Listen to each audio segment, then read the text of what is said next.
Bonjour à toutes et à tous, bienvenue sur cette nouvelle vidéo. En retard comme d'habitude, ça devient courant. Aujourd'hui, j'aimerais vous parler un peu de ce pommier là. Oui, c'est un pommier. Il est là depuis qu'on est arrivé ici, c'est-à-dire il y a 14 ans presque. Et un arbre, il y a beaucoup de gens qui le savent, mais la plupart ne le savent pas, s'auto-nourrit. Ça veut dire que, regardez le sol là, on vient très rarement ici, mais vous voyez le sol, il y a des feuilles mortes. Le sol est un peu tassé, mais ça va. Et si on va aux profondeurs, genre ici, regardez cette terre noire, fine. Ça, c'est de la terre de qualité, ça. Et en plus, elle est humide. Là, vous pouvez pas le voir, mais elle est humide. Ce qui fait de ce sol une bonne terre. Si on avait l'exemple d'une terre argileuse, ça, c'est pas une bonne terre. Une bonne terre, c'est une terre noire avec des nutriments dedans. Cet arbre s'auto-nourrit depuis, je dirais, allez, 50 ans. Les feuilles et les fruits, quand ils tombent au sol, ils pourrissent. Les petits insectes vont venir manger ces fruits et les décomposer. Et les nutriments de ces mêmes fruits vont servir à nourrir l'arbre durant l'hiver pour lui donner plus de force et pour pouvoir repartir au printemps prochain. Voilà. C'est ça ce qu'on appelle, je dirais pas un écosystème, même si ça fonctionne tout seul, mais une autorégulation, on peut dire. En tout cas, là, dès qu'on creuse un petit peu, je sais pas si on va les voir, mais vous voyez, il y a de la moisissure, il y a tout ce qu'il faut, quoi. Regardez. Ça, c'est une bonne terre, ça. Ça, c'est une terre vivante. Parce qu'une terre qui est dure comme du béton, qui est sec, ça, c'est pas une terre vivante. Une terre vivante, c'est une terre noire avec des insectes à l'intérieur, une terre humide. Et ce pommier forme aussi un abri, au soleil, parce que ce pommier, il s'est un peu étalé, forme un abri pour justement garder l'humidité, et comme ça, il ne souffre pas des sécheresses. Car cet arbre est très vieux. Regardez même, l'écorce morte, elle commence à s'enlever.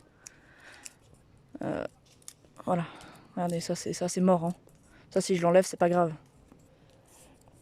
Mais ça peut devenir grave si des insectes commencent à le manger de l'intérieur. Et là, ça peut devenir vachement problématique. Mais en tout cas, on voit que les arbres peuvent se nourrir eux-mêmes, qui n'ont pas besoin de nous, en gros, si on peut dire ça comme ça. Et que, vous voyez, ce sol là, honnêtement, je le répète, mais regardez ce sol, quoi. Il est noir. Ça, c'est une bonne terre. Une terre noire, c'est une terre bonne. Une terre argileuse ou une terre, je sais pas moi, grise, limite. Bon, ok, toutes les terres sont grises quand elles sont sèches, mais quand elles sont humides, pour savoir si c'est une bonne terre, il faut une terre noire. Gris très foncé. Donc pour avoir cette terre-là, soit vous laissez dans un coin des branchages, du compost, même du fumier de cheval, ça peut faire l'affaire. Du compost, du feuillage, ouais, de l'herbe, des branches mortes, et au bout de 1 ou 2 ans, vous avez de la très bonne terre et vous verrez que votre terre est noire. Littéralement noire. Voilà. Donc, tout ça, pourquoi ? Bah tout simplement pour vous dire que pas besoin d'amener du compost au pied de vos arbres. À la plantation, vous pouvez amener du fumier de cheval dans le trou, ça va le régaler. Mais après, il s'autorégule, il s'auto-nourrit. Et je veux pas dire, mais je crois que... Ouais, je l'ai pas encore dit, je pense. Mais un arbre, s'il n'y a aucun insecte pour le tuer, rien pour le gêner, il peut vivre éternellement. Un arbre peut vivre littéralement éternellement s'il n'y a rien pour le gêner. Aucune tempête, aucune inondation, aucune sécheresse. Vraiment de la plus pile ce qu'il lui faut. Et comme il peut régénérer ses membres, il peut vivre éternellement. Dites-moi en commentaire ce qui peut lui en empêcher. Je vous ai sûrement déjà dit ça. En tout cas, voilà. Donc, pour avoir un bon jardin, il faut d'abord et avant tout une terre vivante. Parce que si vous avez une terre argileuse, ça risque d'être un peu plus compliqué parce qu'elle est très compacte et elle fait souvent office de baignoire.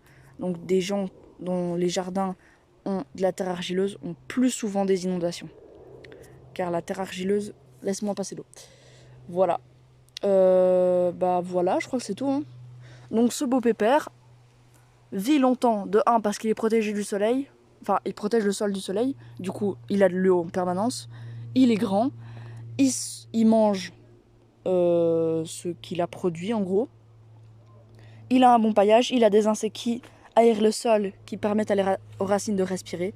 Donc cet arbre va vivre encore, je dirais, une bonne trentaine d'années. Au moins. Voilà. Donc c'était pour vous montrer que les arbres se nourrissent eux-mêmes, qu'ils n'ont pas besoin de nous. Nous, on sert à rien.